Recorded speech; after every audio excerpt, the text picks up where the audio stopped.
Bonsoir à tous et bienvenue. Plus que quelques heures avant l'ouverture de la campagne électorale, la CEI a adressé un message ce mercredi aux 4 candidats retenus.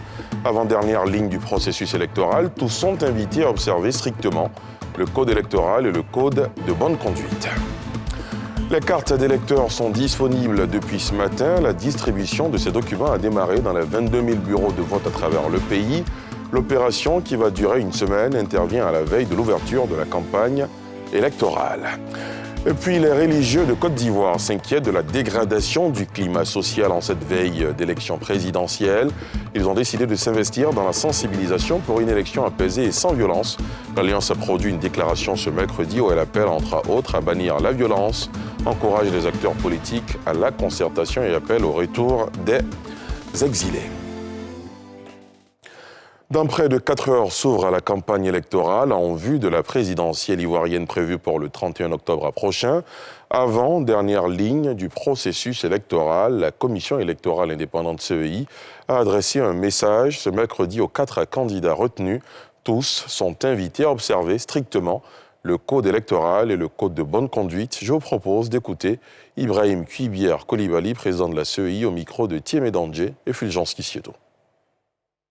La dernière étape avant la tenue du scrutin, proprement dit, celle de la campagne électorale officielle, s'ouvrira ce jeudi 15 octobre à minuit pour une durée de 15 jours et prendra fin le vendredi 29 octobre 2020 à minuit, soit 48 heures avant le scrutin.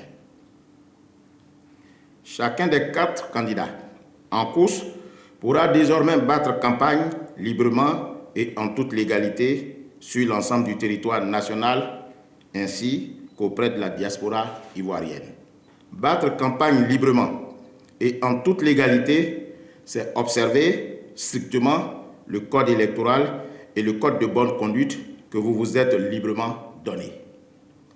Il s'agit pour vous de faire valoir auprès de nos concitoyens la qualité de vos programmes de gouvernance respectifs et la hauteur des ambitions que vous avez pour notre beau pays. En effet, devenant candidat à l'élection du président de la République du 31 octobre 2020, nul doute, vous avez décidé d'apporter au soupir du peuple le remède qui guérit. Usez de tous les moyens, sauf ceux qui contrarient la réglementation en vigueur pour séduire les électeurs. La campagne électorale s'ouvre ce jeudi 15 octobre à minuit et prend fin le jeudi 29 octobre à minuit. Et pendant ce temps, les cartes d'électeurs sont disponibles depuis ce matin. Les agents de la CEI ont démarré leur distribution dans les 22 000 bureaux de vote repartis à travers le pays. L'opération, qui démarre à quelques heures de l'ouverture de cette campagne, va durer une semaine. Les précisions de Pierre Dipomelin. Après la distribution des spécimens des affiches et bulletins de vote aux candidats, la CEI, Commission électorale indépendante, passe à une autre étape, la mise à disposition des cartes d'électeurs. Tôt ce matin, le bureau de vote du groupe scolaire Pont-Félix Houphouët-Boigny a commencé à recevoir les premiers requérants. Depuis 8h30 par là, ils ont commencé à venir, puisque l'information avait été déjà passée, comme quand on devait commencer les opérations aujourd'hui. Donc en tout cas, peut-être le matin, ils ont commencé à converger vers les centres d'enrôlement. Moi, de mon côté, en tout cas, vraiment, il y a de l'influence. Pour le moment, il n'y a pas de problème majeur. Les problèmes que les gens signalent, c'est seulement certaines personnes veulent retirer leurs parents qui ne sont pas peut-être là. Et quand on dit que ce n'est pas possible, quoi. En tout cas, on leur dit que ce n'est pas possible parce que c'est individuellement, la carte est donnée.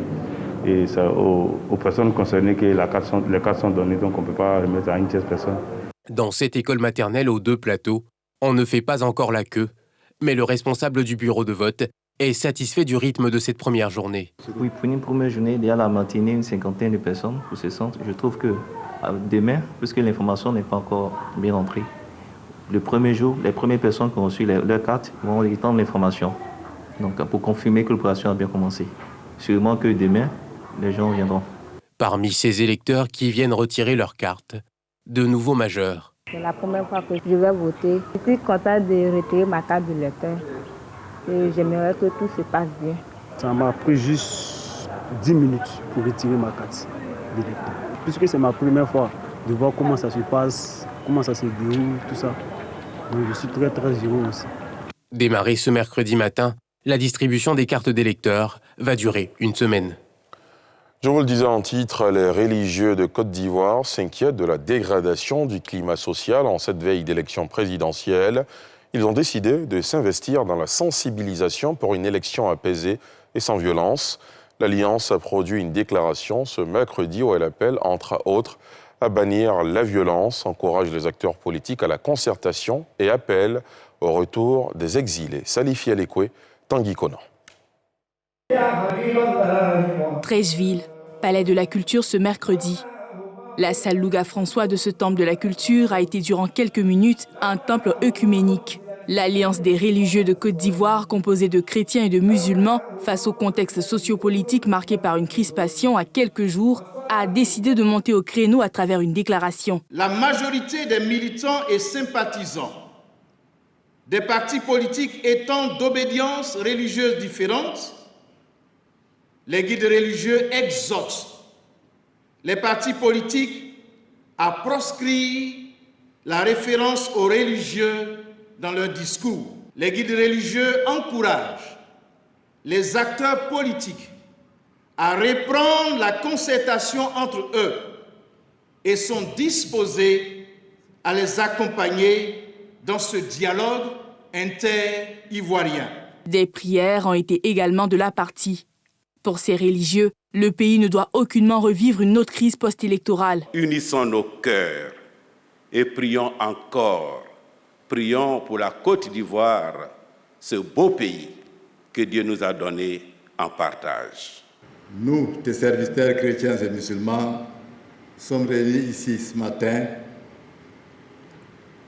pour implorer ton aide et ton assistance qui seuls permettent la réalisation de nos vœux du moment. Les Ivoiriens sont appelés aux urnes le 31 octobre prochain. À quelques heures de la campagne électorale, une franche partie de l'opposition dénonce toujours le processus électoral. Les religieux ont décidé au terme de ces assises d'aller en campagne pour la paix. Le comité stratégique du RHDP s'est réuni cet après-midi sous la présidence de son candidat Alassane Ouattara. Ce fut l'occasion pour le candidat Ouattara de réitérer sa volonté d'aller à des élections apaisées et transparentes, d'autant que la mission conjointe CEDEAO, Union africaine, Nations unies a exhorté les candidats à aller aux élections du 31 octobre prochain. Le président a par ailleurs profité de la réunion pour remettre une feuille de route de campagne aux coordinations locales en vue de l'ouverture de la campagne. Je vous propose de l'écouter. La mission conjointe de la CEDEAO, de l'Union africaine et des Nations unies, qui a séjourné dans notre pays du 4 au 6 octobre 2020 pour apprécier l'environnement électoral et pour évaluer le processus électoral, a pu s'en rendre compte. Elle a donc invité tous les candidats à aller aux élections le 31 octobre 2020. Nous irons donc aux élections le 31 octobre 2020.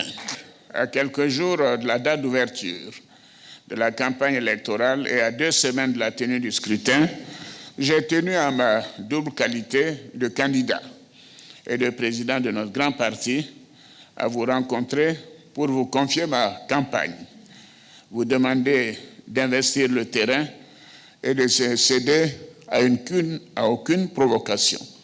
Ceci est important, je sais que je peux compter sur vous. De son côté, le candidat indépendant Kwadwo Konan-Bertin multiplie les rencontres à quelques heures du top départ pour la campagne présidentielle. Ce mercredi, il a accordé une audience à une délégation de l'AILEF, l'association des ambassadeurs libres ensemble de la francophonie, au cœur des échanges, la recherche d'un scrutin apaisé. Pierre Dipomelin, Éric Kimois. Plus un temps de répit pour Kwadwo Konan-Bertin, candidat à l'élection présidentielle du 31 octobre prochain.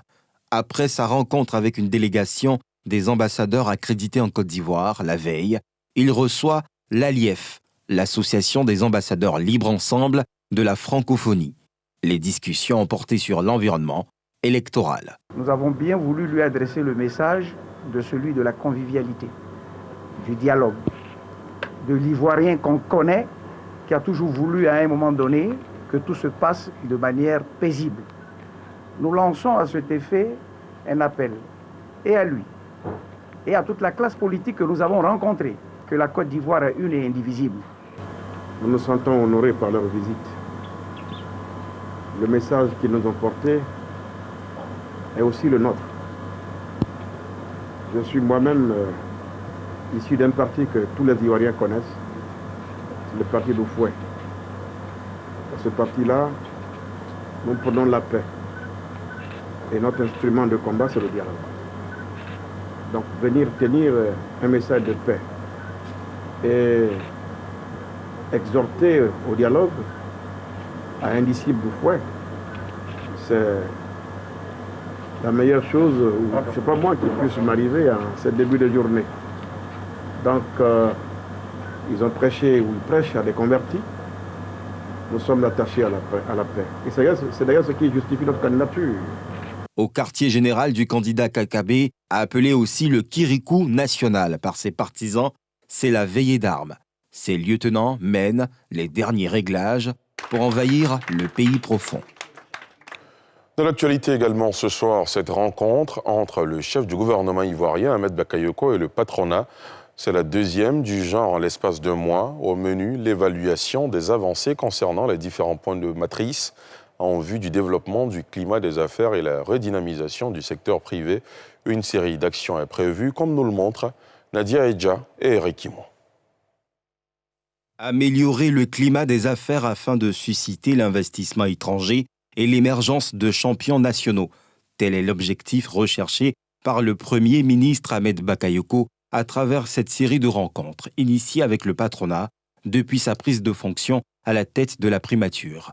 Après la rencontre du 16 septembre, la première du genre, une autre s'en est suivie le 21 septembre dernier.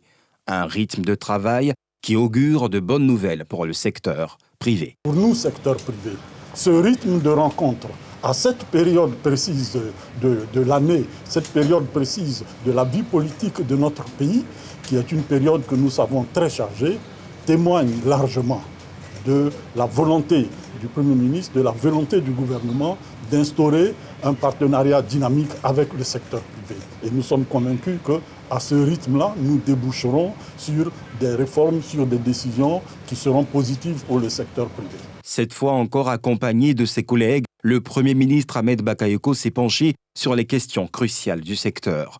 La rencontre a essentiellement consisté à faire le point sur les avancées des réunions précédentes. Il y a des points où on a une convergence de vues, on a des accords.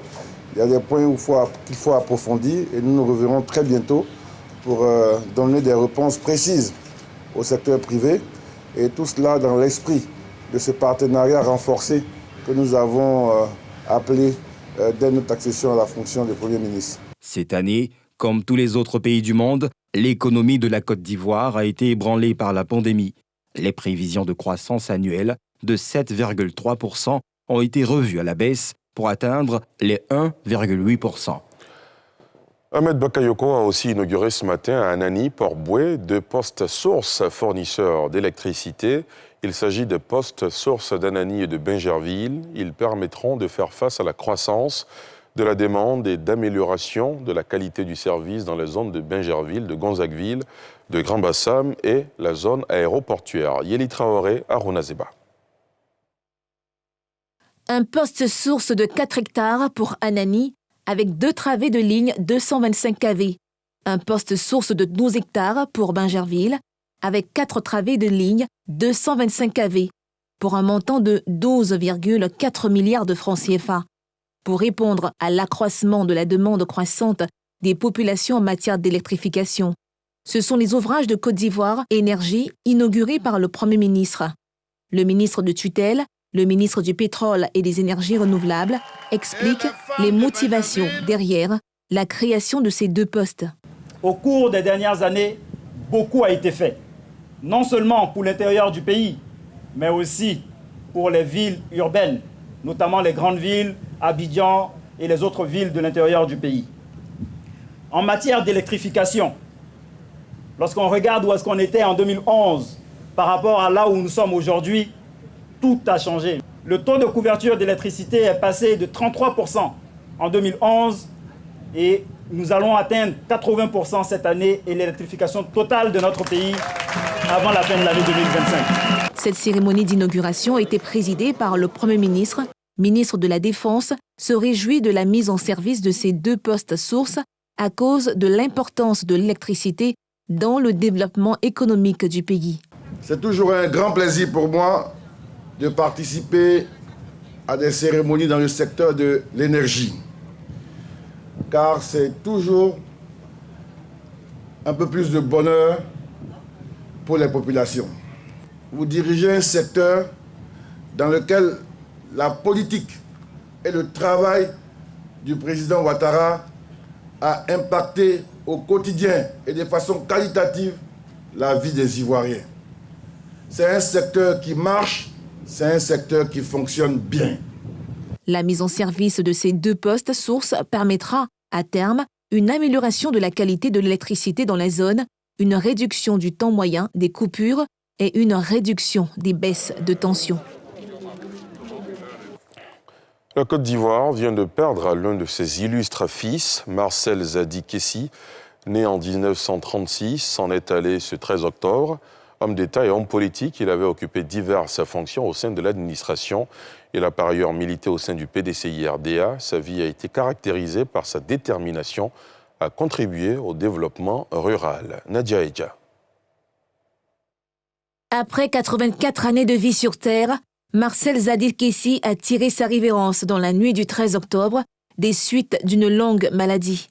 Président du Conseil économique et social de Côte d'Ivoire de 2011 à 2016, il avait auparavant occupé les fonctions de président du conseil d'administration de la CIE et de la SODECI, président du Conseil national du patronat ivoirien et ministre de l'Agriculture. L'une des choses qui aura marqué chez cet homme, c'est son engagement pour l'amélioration des conditions des populations rurales. Une volonté altruiste qu'il matérialise par la création d'une organisation non gouvernementale dénommée OUINE, avec pour mission de promouvoir un développement qui implique le monde rural et réduire la pauvreté. En tant qu'homme politique, Marcel Zadi Kessi a appartenu à la famille du PDCI-RDA. Distingué entre autres grand officier de l'Ordre national de Côte d'Ivoire et chevalier de l'Ordre national de la Légion d'honneur, Marcel Zadi Kessi quitte ce monde en laissant à la postérité des ouvrages édifiants sur la culture africaine, mais aussi sur sa vie en tant que dirigeant d'entreprise. Pour terminer à l'étranger, 8 personnes sont mortes dans l'effondrement d'un immeuble de 3 étages en construction à Lagos, la capitale économique du Nigeria. L'effondrement de bâtiments est une tragédie fréquente au Nigeria où des millions de personnes vivent dans des immeubles délabrés et où la législation concernant la construction est régulièrement bafouée. Yeli Traoré. L'accident s'est produit dimanche à Obalende, un quartier populaire de Lagos. Les causes de l'effondrement ne sont pas encore établies, selon les secours. Hier, nous nous sommes réveillés avec un drame. Un bâtiment de 3 étages s'est effondré hier. En s'effondrant, il a fait 8 morts et beaucoup de blessés. Le bâtiment a donc commencé à s'écrouler sur lui-même en faisant des victimes. Ils étaient pris au piège. Ils ne pouvaient pas s'échapper. Rien. Avant que les secours n'arrivent. Il n'y avait pas de secours. Alors, tous les gares d'Obalende ont sorti des gens des décombres. Les autres sont morts. On ne trouvera pas d'autres survivants. En juillet dernier, 13 personnes sont mortes à Jos, dans le centre du Nigeria, lorsqu'un immeuble résidentiel de 3 étages s'est effondré après des pluies torrentielles. En mars, 20 personnes sont mortes dans l'effondrement à Lagos d'un immeuble qui abritait une école maternelle et primaire. Et c'est ici que prend fin ce journal préparé par l'ensemble de la rédaction, réalisé par François Ossou. Merci à vous de nous avoir suivis. Demain à 19h50, vous avez rendez-vous avec Mélina Makissi.